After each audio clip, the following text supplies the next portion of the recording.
You're listening to Verified, a podcast that centers conversations around equity and inclusion. I'm Vanessa, and today we have a very special guest, Saidat. Do you mind just introducing yourself and telling me about what it is that you do and why you're here with us today? Well, Vanessa, thank you so much for having me. My name is Saidat. I am a happiness infuser. I love helping people feel good because I believe that the world needs a little more sunshine in our lives. And when we feel good, we can help others feel good. So you're a child's entertainer. Yes. And I was fangirling a little bit before, and I've told you multiple times that I've actually witnessed you at my public school. So I used to go to C.C. Crothers. You used to come in, and seeing that representation used to just motivate me as a student. Aww. And when you're saying you're fun, enthusiastic, and you're empowering and encouraging, I can speak to that truth of being a student and seeing and witnessing that. Thank you. You're welcome. It's so nice to see you all grown up. That's crazy. First of all, I just want to emphasize this because you look the exact same. Like, it's crazy. Oh, thank you. But I do want to talk about the music. So you label yourself as a children's entertainer, in which you use music to inform students and children about serious issues, yes, which is an interesting take on doing that. So I just want to know, how has music influenced your life? Well, I feel that music can help you share your story. It can build confidence. It gives you it gives you a understanding of how you're feeling at that time. Mm-hmm. For example, I've been using music to educate students on how to stand up for yourself, how to speak your mind.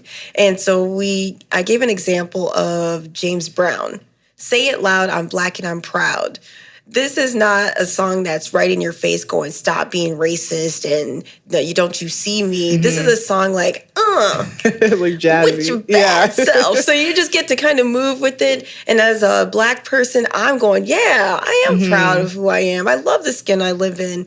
And then I can also motivate others to say, you know what, do you see me? Mm-hmm. And I'm not trying to get in your face and tell you. And so, I mean, of course, we all need that sometimes, like, hey, you need to see me. But if I can move with you with a song and then you can understand where I'm coming from, then we can work together. And I think children are able to identify with that because they love music. I love that. So you're not like overly pushing someone to be like, maybe who isn't Black, to be like, you know what, this is just a song for us. Like, you're doing all these things. It's like, no, let's embrace our bodies together and our lifestyles together. Yeah. I've never thought about it that way. Yeah. I love James Brown too. Yes. So you do use hip hop, which is very interesting because hip hop comes with some negative stereotypes. So I just want to know, why hip hop? Is it a marketing strategy, or is there a deeper meaning behind using hip hop to inspire children? That's a heavy question.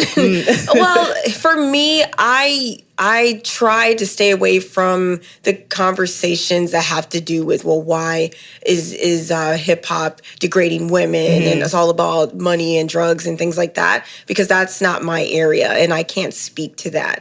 But I'm like, a beat and moves, it gets your attention. So when I take a hip hop artist like Lil Nas, and you go, okay, you hear him on the radio, but you don't understand that story. And I can tell you the story about a young hip hop artist who bought a $30 beat online, thought it was different, added his trap and hip hop to a country sound, and how it changed the idea of country music, of can a hip hop artist cross over. Yeah. And so they see this, this is a hip hop artist, but I can kind of identify with this song. And then they're able to be able to relate to other people. Yeah. So when I talk about hip hop, or I use hip hop, it's kind of like a fashion for my audience, but it's also a story, because it's not just hip hop music. You're sharing a story when you're rapping, when breakdancing. This was a self-expression. People aren't going to studios to learn different styles of dance. They were able to express themselves on the streets. Graffiti, it's art. It's actually being able to say, this is who I am. I want you to see me, and this is how I'm going to express myself. So when you think of hip hop being creative, being expressive, being yourself, being authentic, then you're able to say, what is your gift? What is your style? And you can take hip hop, you can take country, you can take any style that you like, and how are you going to be yourself? So that's kind of how I use music or hip hop in my shows. So I love that. I also like just being seen. You just said that. And I think that is so important for students to understand that it's not about what art form you're using. Just allow yourself to be seen and giving yourself that validation. Do you see yourself in the music that you're creating and producing? My music is all about affirmations. I have a song for little kids that says, I am super. And you can be super kind, super loving, but you have to understand that you are a gift to the world. So I start off my JK to 3 show asking students, would you like a gift today? And of course, they're thinking of something tangible. Like, oh yeah, we want a gift. Are you sure you want a gift? Yeah. Well, guess what? You already have it.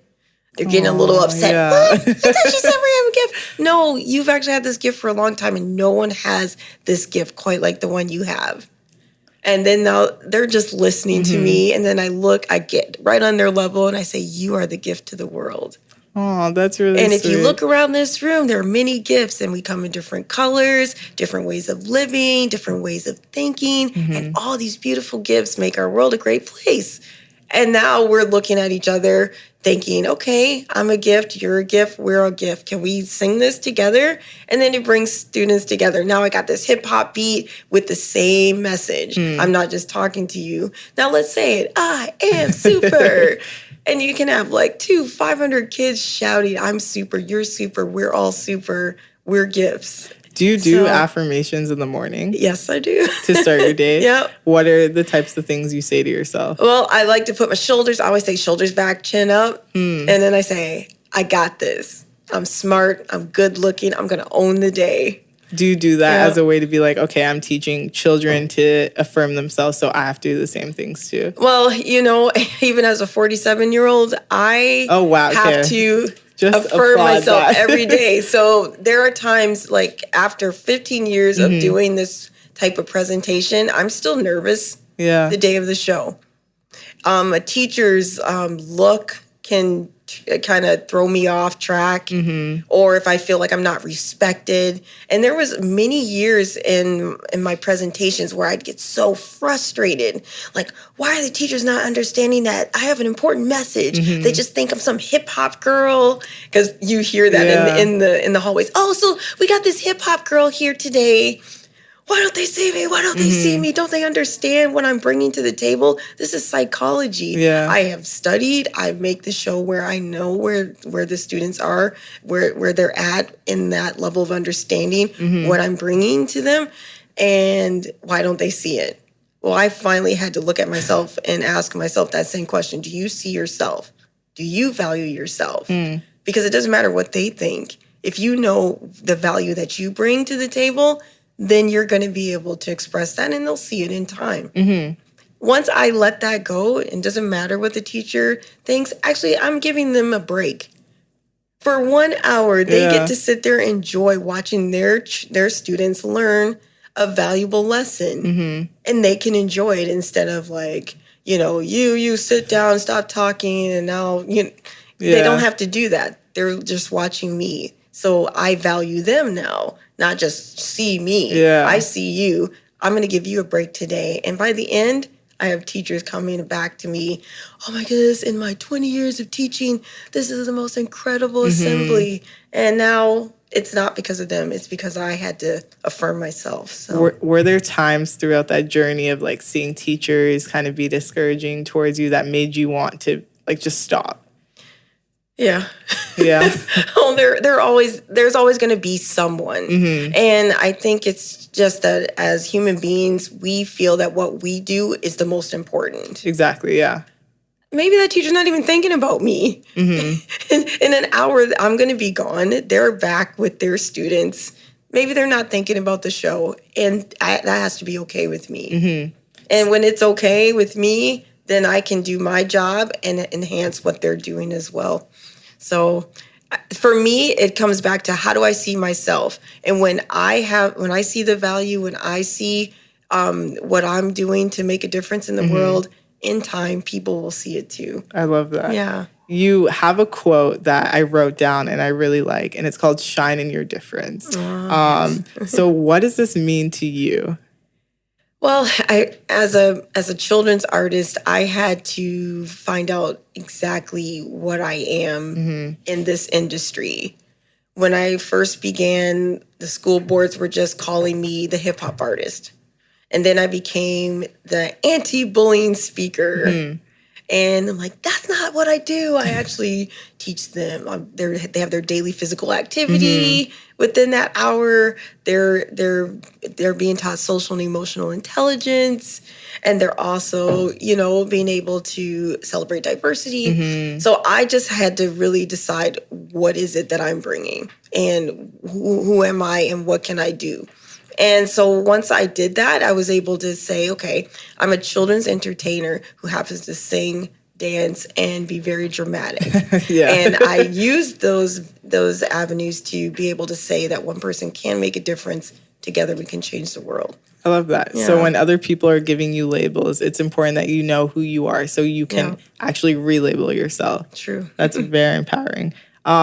So what are some steps or advice for finding yourself? Because we live in a world that we're constantly changing and growing, and sometimes it's hard to know who you are when you're constantly evolving. So what advice would you give for just being authentically yourself and to know when to just stay true to who you are and what you're doing?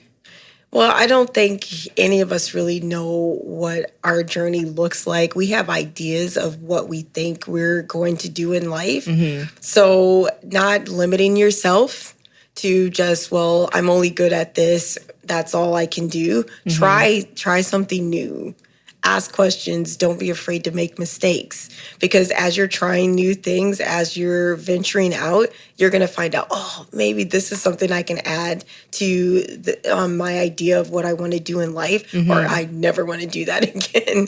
And as you try new things, as you are able to build on what you know, you're going to find your journey and your path. I love that. So you are, in my opinion, I don't know if you want to correct me, but you're a confidence builder. So with that, confidence is so important. And you talk about having conversations, and that if you had tools when you were younger, it would have been an easier journey for you, and you would have been able to conquer some of the challenges earlier on in your life. Yes. I feel like for a lot of people, having those conversations are hard. So how do you get people to talk who might be shy or who aren't ready to have those conversations because of mental health or because they're being bullied? Well, it takes time. I love writing, because when we're writing, we're only focused on what we're writing on paper. And so if you start talking like, hey, I don't feel good about myself because, and you start writing this down, you're going to be able to see where the areas you need to improve or areas you need to seek help. That really helps. Finding someone you really trust to talk to, and just being able to say, I just need to talk to you for a second and I need you to listen. I'm a parent of 2 children. I have one who has the ability to speak, but won't tell me anything until there's a crisis. And then I have a son who has autism and nonverbal, who can't speak to me, and I have to find ways to be able to understand how he's feeling. And so with these 2 dynamics, I've learned to listen to the one that won't really talk to me and find out why she won't talk to me. Come to find out, it's because mom's always trying to fix things. So I'm having a bad day. Oh, well, then what can I do to fix it? Maybe just need to listen. My son, I'm trying to talk for him instead of actually like watching the body language. Just taking a moment just to observe his movements and be able to say, oh, this is what you need today. And I think a lot of people don't want to talk about how they're feeling because of judgment because people are just trying to fix it right away without really listening. And so if you can find someone that will just listen to you, or even tell them, I just need to talk. And that's where psychologists, social workers come in, because they're trained and they understand that you need to be able to talk and express yourself in any way you need to in order to find the solution. How did you stop becoming a fixer and became a listener? Because I feel like a lot of people struggle with that. They'll go to you when they need something fixed, but then they're like, oh, I don't need you to fix my problem. I need you to listen to me. But people won't say that. So how did you identify that? Well, trial and error. Okay. With my own daughter. Just like, you never talk to me. Why don't you feel like you can come to me to talk about your problems? Because I just want to be able to say what I want to say and you not try to fix it for me. Well, that's not what I'm doing. I'm just trying to be your parent. Oh, okay. And then I noticed the pattern. She'd say something and then I'd have an answer right away. So one day okay, let's just try this. She gets in the car, Mom, and she's like yelling and like everything to me is inappropriate right now. I don't like the way she's talking, but I'm just listening. I'm like, oh, sorry to hear that. Oh, really? Wow. That was the conversation. Wow, really? Oh, okay. 2 hours later, she's still talking. My daughter's talking to me. Okay. At the end, she goes, oh my goodness, I feel so much better. Thank you. Nice. Yeah. Do you feel like your relationship is more open and she comes to you more now? No. No, but I believe that it's just step by step. Yeah. And now she understands that I'm going to listen. There will be times where I say, I'm listening to you, but I also would like to be able to give you some advice. So then I give her, I ask that type of permission. Are you okay if I say something about this? Because I really think that listening is great, but I also want to help you. How can I help you? There's a question. Instead of going, this is how I'm going to help you, how can I help you with this situation? That's good. You're setting boundaries with your own daughter. Yeah. I like that. Okay, so this is a conversation that's kind of a little more deeper, but I've experienced firsthand this experience, so I can speak on my journey with spirituality and what I've gone through with that. I've spoken to a student on campus recently who's struggling with this too. And in your journey, you talk about how your heart and your mind sometimes conflicted with quote unquote religion. And now you found the meaning, your own meaning and your own relationship with God, which I think is so beautiful, that is inclusive and accepting and loving of all people. And that statement within its own is just very powerful. So I just want to know how you came to find that relationship with God. Oh, wow. I grew up just believing whatever I read in the Bible is truth. And the way my pastor taught it to me, that's the way I believe it. The way my mom spoke this to me, this is what I believe, without questioning anything. And I think over the years and finally questioning even my own sexuality, I had to come to the understanding of it's okay to ask questions. God's not going to be mad at me for asking questions. If I believe I'm created in an image and I'm a spiritual being and I'm an intelligent being, I'm allowed to ask questions. And I think that's the fear with people who are trying to find their spiritual walk and journey in life. Like, am I supposed to ask questions? Am I supposed to question what I've been taught? Yeah. Yes, you are. This is how we learn and grow and develop and become better people, asking questions, finding out how I can make this better. How can I improve my life and the way I relate to other people? I remember having my show I've been doing for 15 years. And I've had the same energy, everybody is beautiful and I want you to be yourself. And I had a student come up to me and he says, Saidat, I'm so thankful that you're here today. And I just want to tell you I'm coming out to my parents this weekend. But I was wrapped in religion at that time. Yeah. And I thought, oh my goodness, what did I say to make this child think they can run home and talk to their parent about coming out? And I was, as the religion that I was in, I was so wrapped up in it. And I'm thinking, oh my goodness, what did I do? Yeah.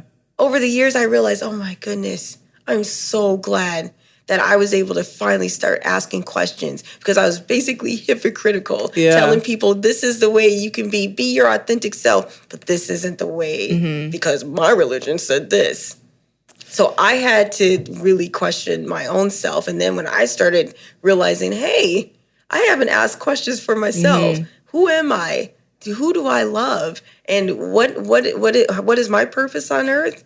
Then all of a sudden I'm being able to see people for who they are. I love that. And it's beautiful to me to be able to genuinely say, I love everyone. I believe everyone should be who they're supposed to be. And you can find your own spiritual journey, and it may not be like mine, but I need to respect you as well. Exactly. Yeah. And it is true. Like, it was interesting. I went through a very similar experience where what my pastor said, yes. What my mom said, yes. And I love my mom, and a shout out to my childhood pastor. But questioning, I was always that curious kid. And when I came into my own life and own understanding, being in Toronto, away from everything, life hits you differently. And when life hits you, I think asking questions like, why do I believe what I believe? And it is very scary, but there are certain things in me that I was like, I love this about myself. But religion says I shouldn't love this about myself. And for me, that relationship with God, now I'm so spiritual, and I'll tell everyone, and I believe in energy, and I'm such an intuition like person. So like sometimes people get tripped out by it, but I'm like, just leave it. But students need to know that it's okay to feel and unlearn and relearn. And I feel like those conversations are not talked about. So when I saw that you were open about that, I was like, I would love to have that conversation with you. So thank you for sharing that. That's beautiful. So I do want to hop into what you're doing now with the Saidat show. Awesome. So this is a platform that you use to reach an even larger audience. And it's the first youth show ever, which I didn't know, which that's amazing. That's focused on empowering the new generation through educational and engaging content. So how has the show allowed you to make a positive impact for youth? So are you talking about my TV show, my school show, or my stage show? So let's go into that, because you're busy. Let's tap on all of them and how they reach different people and different, like with the different platforms. Awesome. Okay, so in 2004, I had an idea to talk to students about being inclusive and celebrating diversity within the classroom setting. But when I presented my idea to the school board, they looked at me and said, this isn't a classroom discussion. This is an assembly. Yeah. I was afraid to hold assemblies for hundreds of students, but I started in London, Ontario at Sir John A. Macdonald. I was literally hyperventilating behind the curtain. And so I came out, I sang, I talked to them about, finding their gifts, and the rest is history. So sorry, let me interrupt you just for that part. For the school board, how did you get there? So like any student in university right now that wants to branch out and be a child entertainer, how do you get to that step? Like, oh my goodness. When they say it's not what you know, it's who you know, sometimes that is true. Okay. But it's about just being involved in the community. I started with the early learning centers. Okay. And then I made connections and networked with other people in the school, within the school board. Leroy Hibbard was key in getting me into Thames Valley District School Board. Okay. And then after that, it was just, presenting yourself in a way where, hey, I really want this program to be in your school board. Are you willing to have my presentation? We'll do it pro bono or whatever, and then we'll see what happens, right? And so that's what happened. That's amazing. Yeah. Within that, like you bring up Leroy, who is another person that I witnessed growing up too, and I didn't know that there was a connection there. So it's like a little Black excellence helping each other get ahead. So just back to that. For the people who are interested in that, I think that's an important notion. But so you went to the school board and it became an assembly opposed to classrooms. Yes. So I began traveling throughout London and the surrounding areas, Thames Valley District School Board. And then after a while, I realized that I wanted to reach more school boards. And we just traveled. And we still travel all the time. We're on a regular basis in the GTA. We travel to the East Coast in the fall and the spring. And we're able to see about 2,000 students a week. Wow. And when you say we, who's we? Oh, so my beautiful partner, Amazing. Christina. Yeah. Oh, but she doesn't like her real name in the school system. So it's KZ. Right? So KZ's my DJ. Amazing. And so we are this dynamic duo. And she has like the sarcastic personality the kids love. And then I'm the like, everybody get along.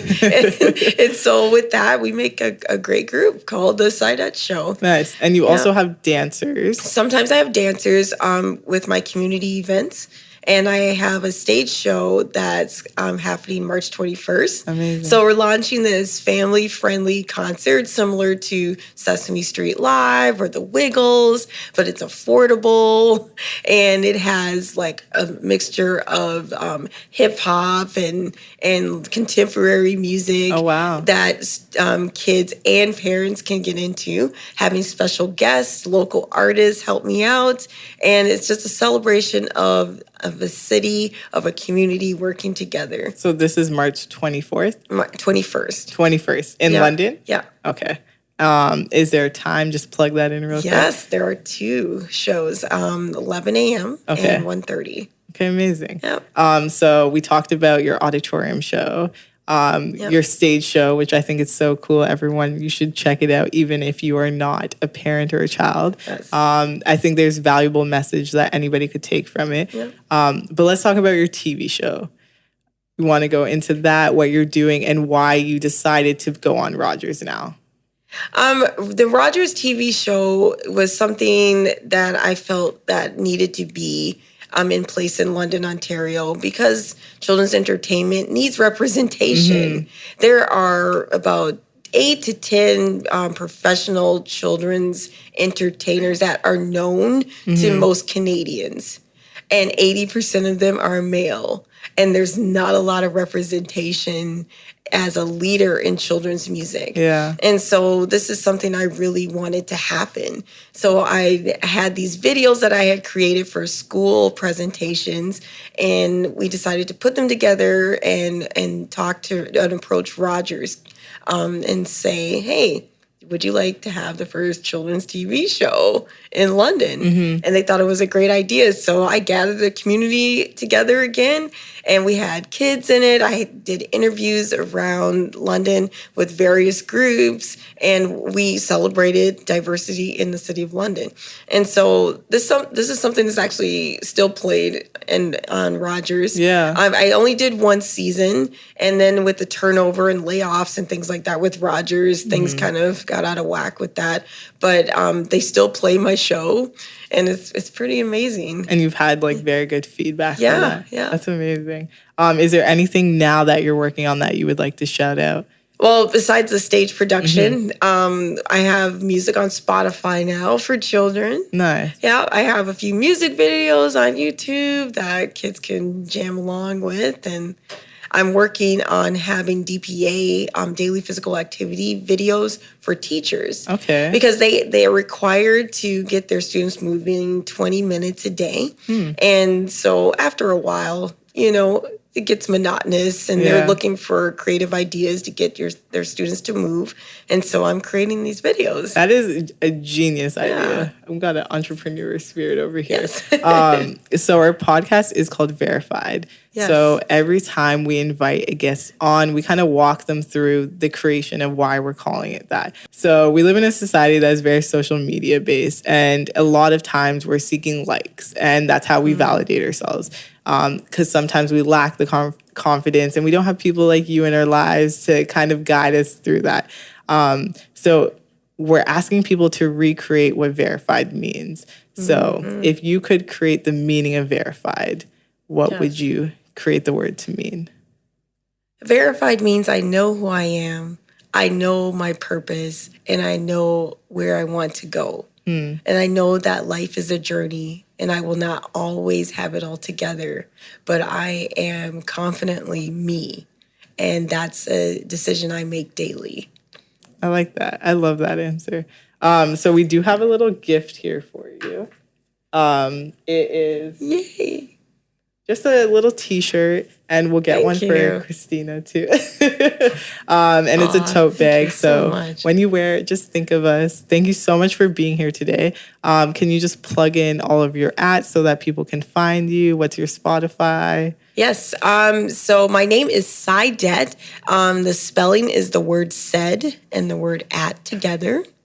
You can find me on, the old people's Facebook. That's me. That's where I'm always at. But there's also Twitter. So Saidat2, the number 2, motivate. I am on Instagram, the Saidat Show. I'm even on TikTok. Had to learn the original version of Renegade. Are you good at TikTok? And I'm pretty good at TikTok. And that's the Saidat Show. Okay. Yeah. That's sick. Thank you so much for being here today. Thank you everyone for listening, and just make sure that you check out the Saidat Show. And thank you for all you do. Oh, thank you.